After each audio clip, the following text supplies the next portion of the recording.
నమస్తే K24 news.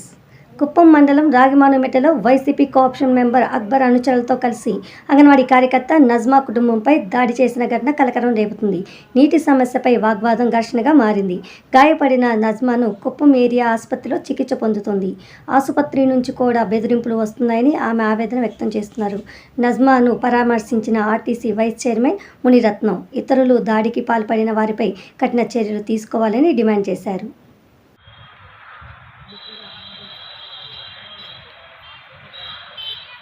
విన్నారు.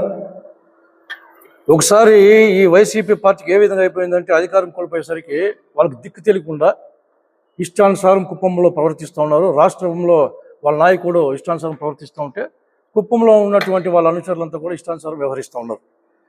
సాక్షాత్తు ఇక్కడ ఎవరైతే వైసీపీ ఇన్ఛార్జ్గా ఉన్నటువంటి ఎమ్మెల్సీ భరత్ గారు ఒక అంగన్వాడీ కార్యకర్తను మీరు గమనించండి. దీంట్లో అంగన్వాడీ కార్యకర్త ఆమె వాయిస్ ఇదేమి మేమేం తయారు చేసిన వీడియో ఏం కాదు. అంగన్వాడీ కార్యకర్తను ఇంటికి పిలిచి వార్నింగ్ ఇచ్చారంటే ఇంక మనం ఏమనుకోవాలి. ఈరోజు అదే అంగన్వాడీ కార్యకర్త నజ్మా పైన భరత్ అనుచరుడు వైఎస్ఆర్సీపీ మండల కోఆప్షన్ మెంబర్ అఖ్తరు రౌడీ షీటర్ దాడి చేశాడంటే ఇది భరత్ ప్రోద్బలంతోనే జరిగిందా? ఒకసారి ఆలోచించాలన్నా వద్దా? ప్రజలందరూ కూడా గమనిస్తూ ఉన్నారు.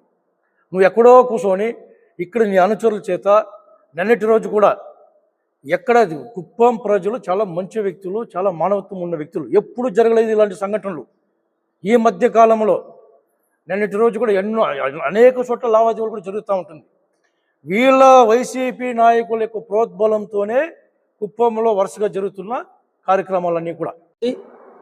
ఇటీవలే 4 రోజుల క్రితమే వాళ్ళందరినీ కూడా హైదరాబాద్కి తీసుకెళ్ళి అక్కడున్నటువంటి పారిశ్రామిక వాడలో కూడా అన్ని వాళ్ళందరికీ కూడా చూపించి వాళ్ళు ఒక పారిశ్రామికవేత్తలుగా తయారు చేయడానికి చేసినటువంటి కార్యక్రమం. ఈ దిశలో మేము పోతున్నాం. అదేవిధంగా సీడ్యాప్ అనే ఒక సంస్థ ద్వారా నిరుద్యోగ యువతకు కూడా అనేక ప్రాజెక్టులు తీసుకురావడానికి ప్రయత్నం చేస్తున్నాం.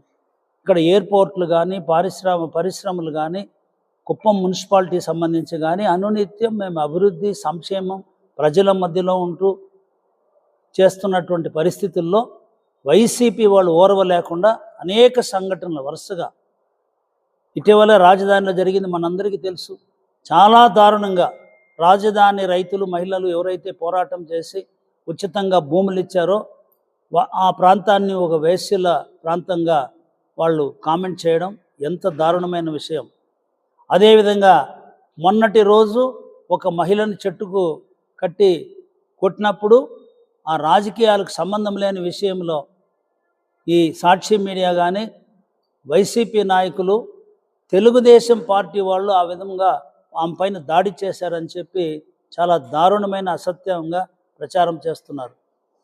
ఈరోజు రాగిమానుమెట్ట గ్రామం కుప్పం మండలంలో చాలామంది పేద ముస్లింలు ఉన్నటువంటి ఆ గ్రామంలో ఒక అంగన్వాడీ వర్కర్ ఆమె చాలా పేద కుటుంబం సంబంధించినటువంటి నజ్మాపై అక్కడున్నటువంటి ఒక రౌడీ షీటర్ ఒక మర్డర్ చేసినటువంటి వ్యక్తి, ఆ గ్రామంలో భయభ్రాంతాలు సృష్టించినటువంటి వ్యక్తి ఆమె పైన దాడి చేయడం అంటే అతన్ని వైసీపీ వాళ్ళు కోఆప్షన్ మెంబర్గా ఇస్తూ ఎమ్మెల్సీ భరత్ గారు కూడా ఆయన్ని ప్రోత్సహిస్తూ ఇటువంటి దారుణాలు చేయిస్తున్నారు. సో వైసీపీ వాళ్ళ యొక్క దురాఘాతాలకు చెక్ పెట్టాలి. తెలుగుదేశం పార్టీ కార్యకర్తలు చూస్తూ ఊరుకోలేరు. ఇదివరకు గౌరవ ముఖ్యమంత్రి మమ్మల్ని అందరూ కూడా ఎంతో కంట్రోల్లో పెట్టారు. ఒక చిన్న తప్పు చేసినా కానీ మా అధినాయకుడు తెలుగుదేశం పార్టీ ఎంత పెద్ద నాయకుడైనా కూడా అతని మీద చర్యలు తీసుకునే పరిస్థితి ఉన్నప్పుడు మేము ఆ క్రమశిక్షణతో మొన్న నారాయణపురంలో జరిగినటువంటి సంఘటనకి నిజంగానే మేము తెలుగుదేశం కార్యకర్తలు పార్టీ నాయకులు అందరూ కూడా చాలా బాధపడ్డాము. అదేవిధంగా మా నాయకుడు కూడా ముఖ్యమంత్రి చంద్రబాబు నాయుడు గారు ఇమీడియట్గా స్పందించి ఎవరు బాధ్యతలు ఉన్నారో వాళ్ళని కఠినంగా శిక్షించాలనేసి ఒక సందేశం పంపడం జరిగింది.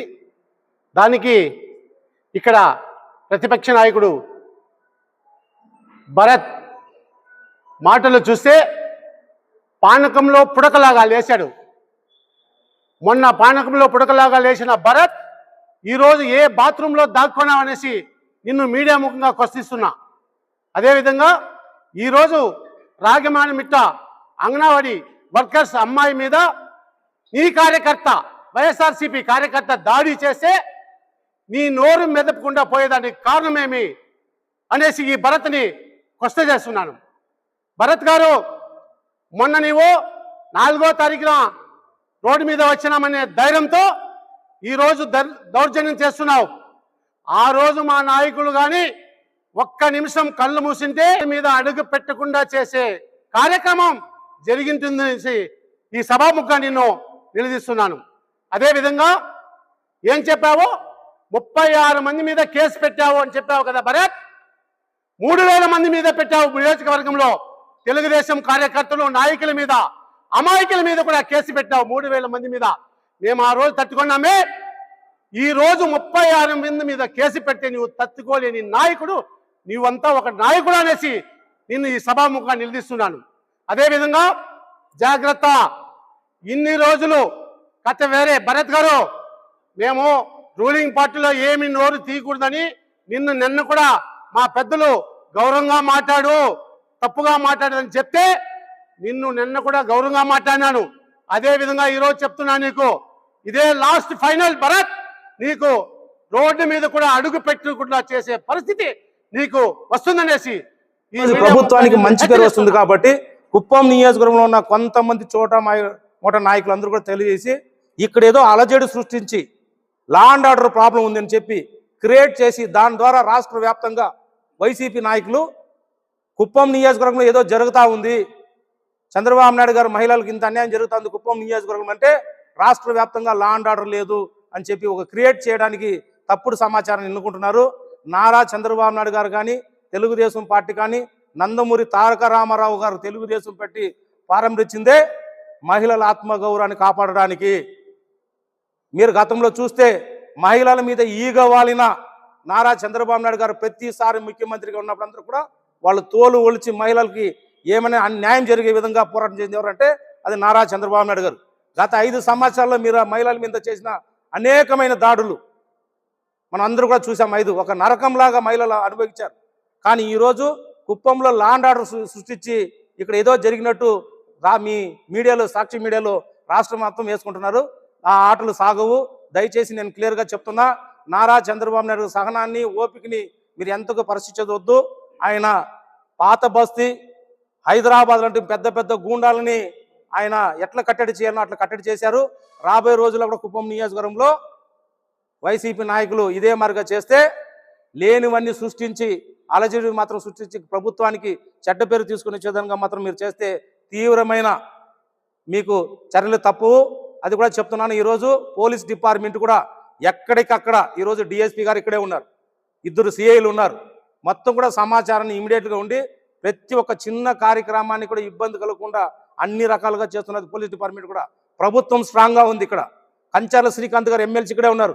ఏపీఎస్ఆర్టీసీ వైస్ చైర్మన్, ఈ నియోజకవర్గ ఇన్ఛార్జ్, మహిళలకు ఎంతో సంక్షేమ కార్యక్రమాలు చెప్పి రూపకల్పన చేసింది ఇక్కడే ఆయన కూడా పిఎస్ సార్ గారు కూడా ఉన్నారు.